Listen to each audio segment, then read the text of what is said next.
So that was it. Work had been done for the week, and off we were all going on the Saunders and Sharp works trip. We're being rewarded for our contribution to the finance solutions. The answer to debt is get further into debt. With a few days in Barcelona, Spain, we boarded the plane and off we took. All the office team were aboard. Augustus Snipes and Anthony Johnson were comfortably seated together, and lo and behold, there was the guy, Dennis the Menace in his jumper, who I used to see on the train every day, who had won the lottery, saying, "Oh, to win the bloody Euro millions."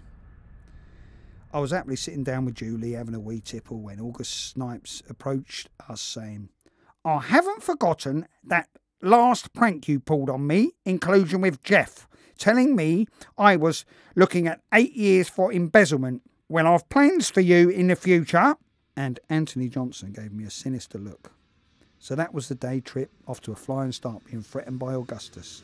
The plane landed and we went to the hotel bar, and Mr. Soames saying to me at the hotel, "I'm glad to see you're on good behaviour, David. We have the good name of Saunders and Sharp to upkeep." I met Jeff at the bar, who really ran the office. I see Augustus hasn't got over the prank yet. I know Barcelona well. I've got an idea. A shopping trip. Julie's eyes lit up like a Christmas tree. Personally, I was quite happy to stay in the bar. I'll have a peanut. A peanut? I don't think they sell peanuts in Spain, Julie. Nah, stupid. Peanut noir. That's Spanish, ain't it? I know it's foreign. I saw it in duty free. Ah, you mean a Pinot Noir, mon chéri? Nah, I don't like cherries. I'm allergic. I'll tell you what. Oi, mush, give the lady a jug of sangria.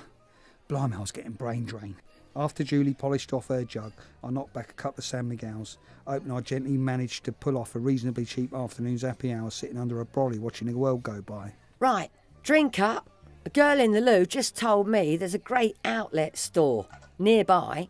You can get me a handbag. Julie was just hell-bent on shopping. I do like a nice shopping trip, Dave. And we could go and get some more of that sangria and raucous. I was beginning to dread Julie's holiday trip already, but with Jeff's plans for Augustus, it was going to make it all worthwhile. After Julie had bought some expensive shoes and a dress, we, the whole team, ended up in the shopping parade. Augustus and Anthony Johnson gladly helped themselves to some expensive goods and went to pay. When Jeff told them there was no need, as it's an arcade and you pay at the end, Jeff's master plan was now coming into action. As they walked off merrily towards where they thought the cash deal was to pay, Anthony said to Augustus, "Right then, young Augustus, after I have paid, I think we'll go and soak up some local culture and take some pictures of the historic sites. Mr. Sharp will be most impressed." "Oh yeah, and far away from that riffraff Jeff, David, and that dreadful Julie." "Yes, Augustus. I'm afraid their idea of civilization and culture is getting blind drunk in a British bar and eating fish and chips."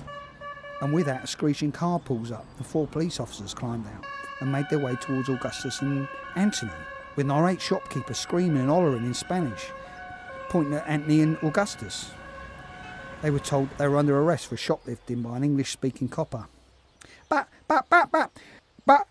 I really don't understand. I was assured it was all part of the same group of shops." "Yeah, and I was told we're really not common criminals." But the police were having none of it and placed them in handcuffs and into the back of the awaiting police car, and it sped off to the local Nick. Ah, well, who would have thought it, eh? Johnson and Snipes, a couple of international shoplifters, using the company's annual trip as a smokescreen for theft. And as for that Augustus, all this on top of embezzling the tea club money that time. He seemed like such a nice, trustworthy young man.